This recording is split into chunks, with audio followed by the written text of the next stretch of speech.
Hi, everyone. Welcome to the very first show of Trust the Process.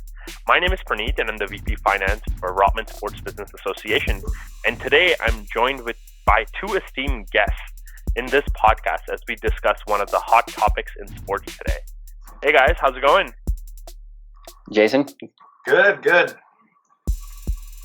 Introduce yourself. Hi, everyone. I'm Jason. I'm a VP of Events at RSBA and excited to join the podcast. Trust the process.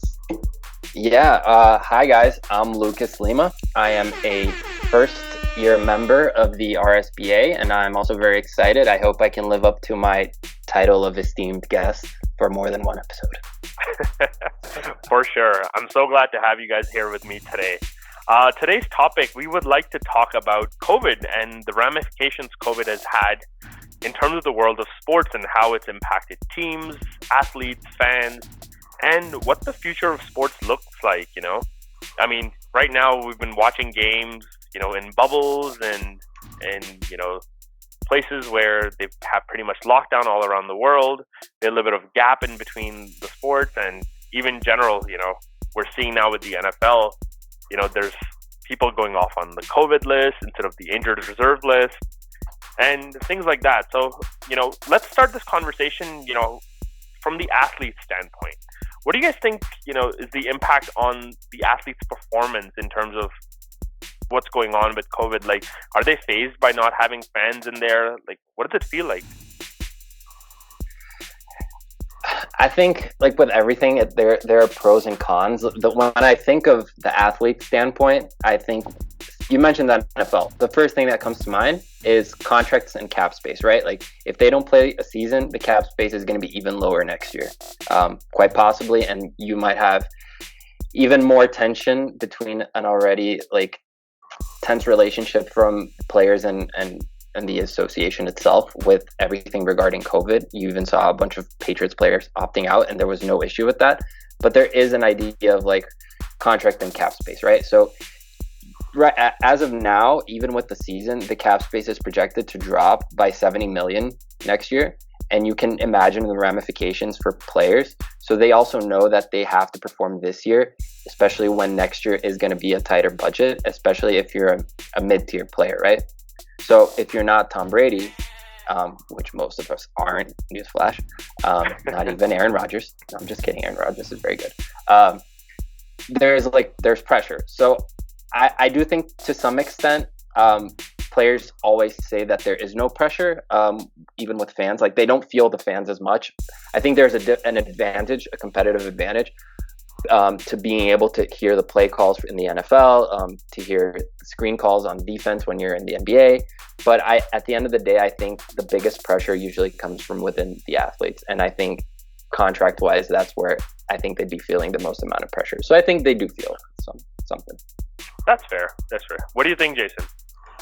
I feel like, so in terms of financial impact, like what Lucas said, definitely I agree with most of the stuff that you said in terms of,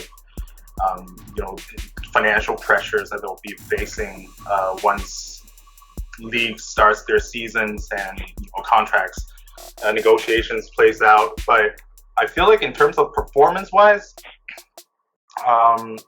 I think it will be a pro for them to concentrate on their games and improve their games. Just like, take an example for the NBA when they had the bubble games.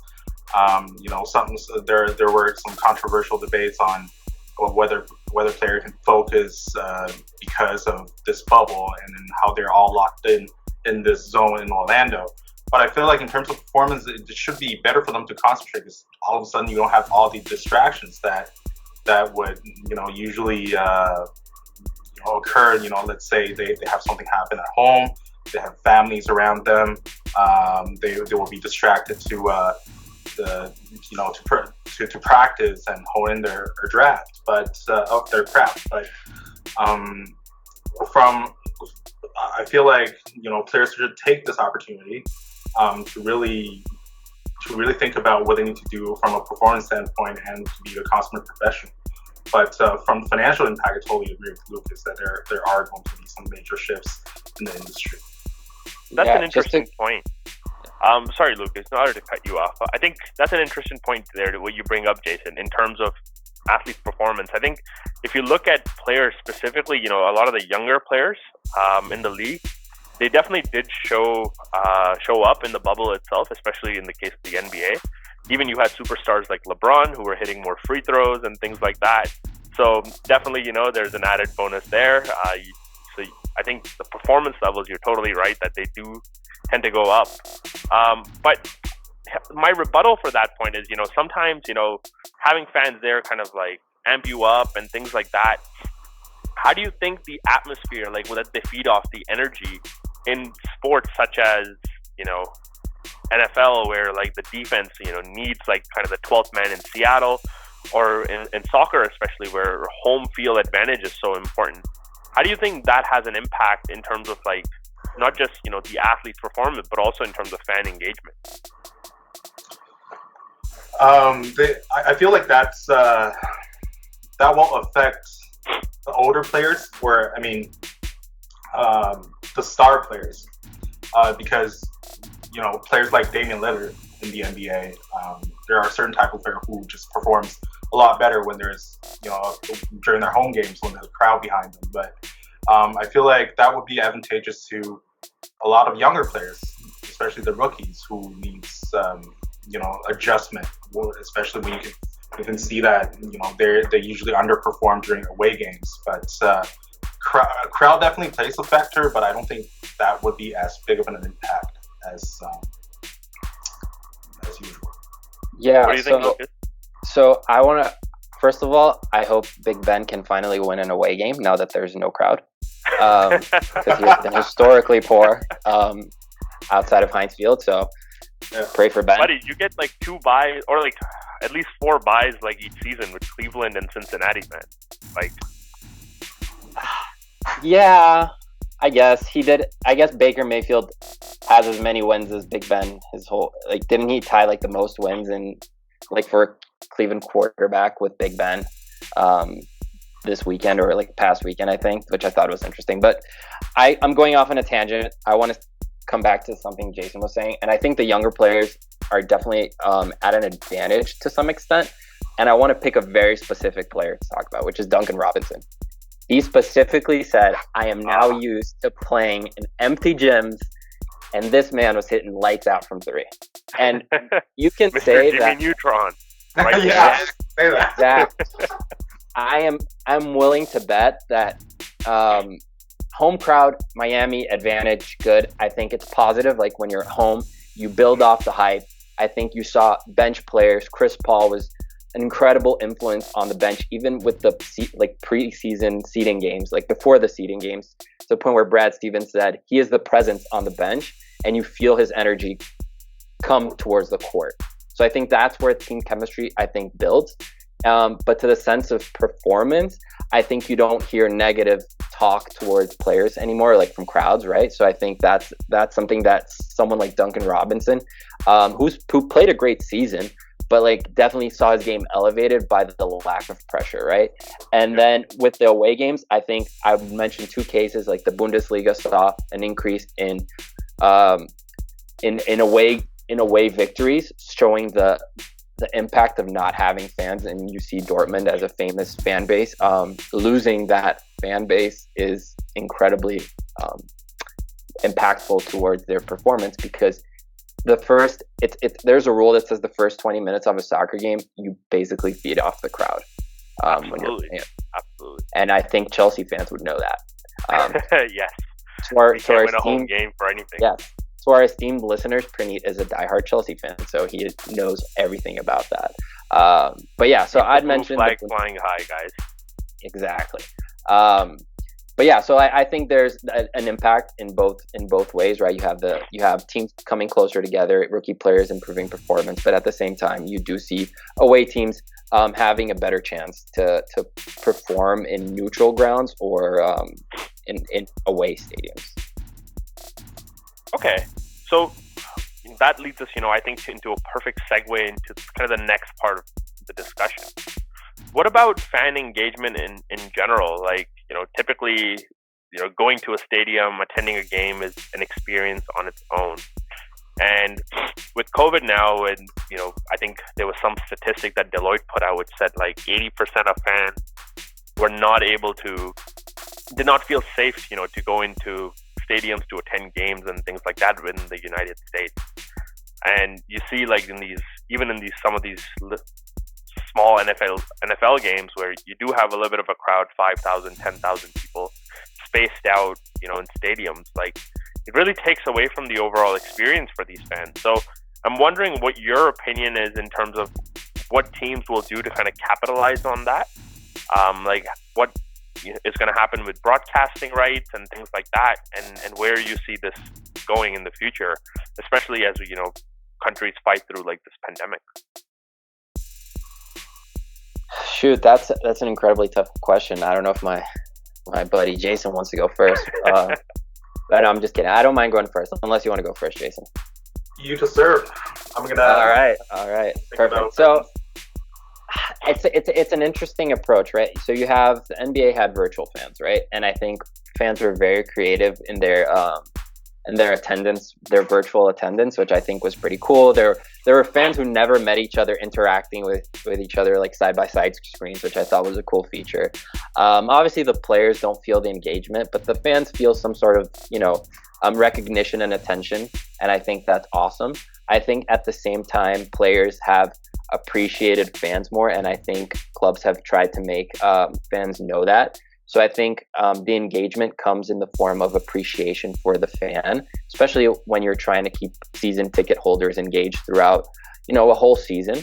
And I think the NBA and the MLB have also tried to be creative in creating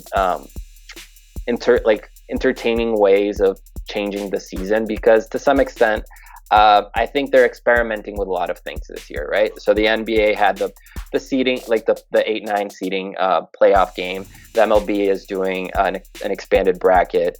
Soccer had 5 substitutions. So I think the fan engagement also comes in the form of introducing a twist or two to the games that also make you want to tune in, because at the end of the day, you're also competing for their engagement in a tighter like TV schedule, right? So you have the NFL Sunday, NBA Finals, World Series going on at the same time. So I think the creating fan engagement is also going to depend a lot heavily on digital, right? I think that's where it all boils down to, creating digital experiences for fans as we find a normal within this pandemic going forward. So how's the NBA going to come back next year? How's the NHL going to come back next year engaging with fans? Are there going to be fan messages? Are there going to be one-on-one Zoom calls with fans and players? I think one of the cool moments was Jordan Henderson, the Liverpool captain, had a one-on-one call with a diehard Liverpool fan who lost his dad. I think these kind of like touching moments, being able to create these interactions are sometimes a little bit easier because it's all virtual. But yeah, I went a bit long there, but I think there is a lot of potential and a lot of ways to capitalize it within the U.S. market and the European soccer market. And yeah, absolutely. Thoughts, Jason? Yeah, I think it's just totally dependent on the leagues, right, and on how adaptable and innovative that you can be, like what Lucas said. And not just from like a team specific standpoint, but the entire league has to find creative ways to drive fan engagement and create an environment that's easy for interactions. Like you said, everything's easier now. It's virtual. Zoom calls are so easy to make, and players can definitely engage with their fans throughout different cities to at least sustain the engagement enough until hopefully a vaccine will come, and then everything could hopefully go back to normal, some degree of normalcy. But I think by far NBA and probably Major League Baseball, is in the most advantageous position because they're known for their innovation and adaptability when it comes to. Take an example where NBA has partnered up with, I think, YouTube, right, for especially the playoff segment. I think they're looking into creating different revenue streams, or at least testing it out, for at least the next season. And to answer to your question, I think this is totally dependent on, the league and their admins, and how they can adapt into different situations, and then how creative they can be. Yeah, absolutely. I think for me, like, the one big kind of advantage in terms of not having fans there making noise was, as a virtual fan, I was actually able to hear what a lot of the players were saying, a lot of them thinking. I really appreciated some of the trash talking, especially what Damian Lillard was doing during the playoffs. So I definitely enjoyed that, and I'm sure that has its own appeal for at least certain members of the audience who want to, get a little bit more personalized experience and actually understand what the player is going through and what emotions they're feeling as they go through this sort of, a test and this sort of competition that they're going through. So, yeah. So thanks, guys. Thanks for those wonderful opinions there. Switching gears a little bit, I want to understand what your thoughts are, on the team perspective. Of course, the teams are now losing a lot of revenue in terms of ticket sales and things like that from not being able to have fans due to the pandemic.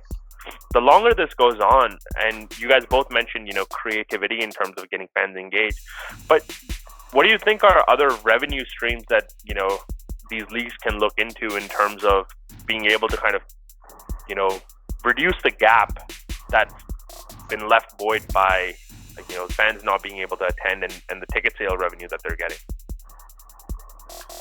I can go ahead for this one. I feel like in this pandemic, leagues whose revenues pretty much heavily dependent on ticketing and arena-related revenues are going to be hit harder than the other leagues, right? And I feel like, in that sense, you have to. I don't think whether you can find a creative way to create more money. That's another thing. But your ability to sort of shift, and how you can leverage certain things to increase your broadcasting rights, because now it's more heavily dependent on broadcasting and TV revenue streams. And hopefully, some leagues, they're more they're in a tougher position, because some leagues, the revenue streaming contracts, they have a force majeure clause in there where the broadcaster, they can get out of the financial obligations and for this pandemic.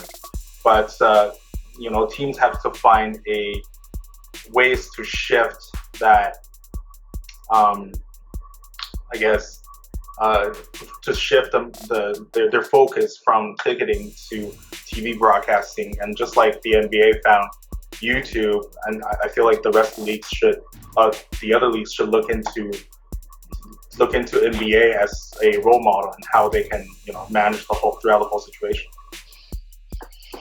Yeah, you made some really good points with that, because at the end of the day, I think teams are going to have to do a couple of things. The first is, for seasons that are starting, the NBA, for example, they have to really look at the local TV rights and see how they can leverage that to really hit the local market in a very personalized way, right? So that means how are you bringing fans as close as possible to the stadium? Is there any way they can interact with players? Is there any way they can receive any sort of merchandise? I think those are some of the things. And then with sponsorships, you've seen an attempt to make up for some of the lost revenues with larger space for advertising. So you see the NBA, instead of having the fan seating, they have Michelob Ultra advertisement along the TV screen for the fans. In soccer and baseball, and football, they have these massive tarps with so they're trying to make up for something, and I don't think it will get there, but at the same time, you understand that at the end, the NBA, I think, with just revenues from the playoffs, from the actual game day, they lost about $1 billion in revenue. So So you're talking about like, how are you going to make that up? Like, you're probably not going to make that up. So you're going to have to cut costs. And I think it's a slippery slope because when you try to cut costs, we've seen the backlash with the Bruins trying to, have employees take temporary leave. Liverpool tried furloughing employees and saw massive backlash, and stepped back and kind of, backtracked on that. So there's been some sort of sense that they have to like put up with some of the costs. I think you're going to see, a big shift in contracts. And then with revenues, it's moving to digital, right? Like the NBA, like you said, is so ahead of its game with making it such a easily digestible product. With Bleacher Report, with Barstool Sports, these are all companies that they can leverage the NBA content so easily. Whereas MLB and NFL is a little bit harder. And soccer, especially soccer, for the soccer fans out there, there's a huge space for digital engagement. And now it's just about making your own content too. I think you're going to see a lot of sales for sponsors and advertising on like club made content. And I think they're going to try to leverage that a lot more going forward. And just to add on that though, I think this is, pretty, like we attended the Sloan's sports analytics conference, right?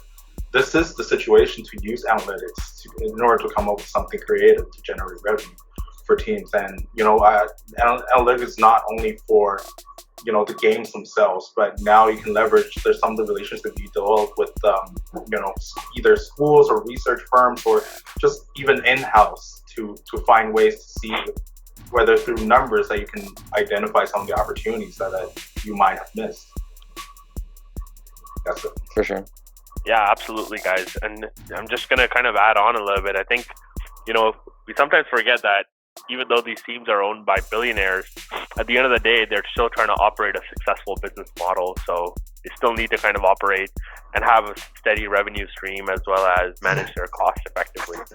So, of course, if you have a billionaire owner, you can definitely support your team and you can kind of, cover some of these losses for a little bit. But I feel for the teams, especially in the lower leagues, at least like in European soccer, you have, divisions that go 8-9 levels deep in some of the countries over there, and those clubs cannot survive without the fan revenue there. So yeah. I think definitely, we're going to see a big shift in terms of this digital space. And Jason, you're right, they're going to be using analytics to kind of come up with new ways to make sure that clubs continue to build on like the original content that they already have, and as Lucas also mentioned, and go from there. So I think just sorry, I just want to add something super quick. I don't think you have to go that far, like considering that we're both of you are based in Canada. For my lovely listeners, I am based in Costa Rica, so I am enjoying my weather without a study permit. I don't think you have to go that far. I think within the U.S. you have smaller market teams definitely suffering, right? Like I know all teams are suffering, but smaller market teams might see a bigger hit, especially when you don't have a star like Giannis, you don't have a star like Patrick Mahomes. Like if you're the Sacramento Kings, like let's be honest, it's super hard to generate genuine fan engagement. Not big enough. Yeah, he's no Steph Curry. Sorry, despite arguments. So I think that's where it's really hard, right? Like I think these smaller market teams are suffering, and I actually have a spin zone to something you said, like right, like the billionaires are taking a lot of flack for not covering these costs, and to some extent they should, because I do think at the end of the day, when they acquire a team, a lot of it is pleasure, like they enjoy it, they want to be a part of it, and sometimes these teams operate at losses, especially with European soccer and some college football programs, which don't have owners, but regardless operate at losses. So my spin zone here is that I hope that billionaires are refusing to pay so that athletes pay, and then athletes get better marketing for them, and now Zion Williamson paid I think like a few hundred employee salaries, and he's more well liked now, so that's in some way marketing. Like now they love Zion even more. I don't know. Try to spin zone it any way you can. Absolutely. Anyways, hey guys, thank you so much for a wonderful session. It was great listening to both of you guys give your opinions on this particular topic. I'm sure we could talk on this for hours and hours. So really appreciate you guys taking the time to talk to us. And for our audience and listeners, keep a lookout for our next round of Trust the Process. And if you would like to participate and voice your opinions on the world of sports business, then reach out to us at rsba@rotman.ucorona.ca. Link will be at the end of the video as well. Thanks, guys. Cheers. Have a good night and stay safe. Thank you.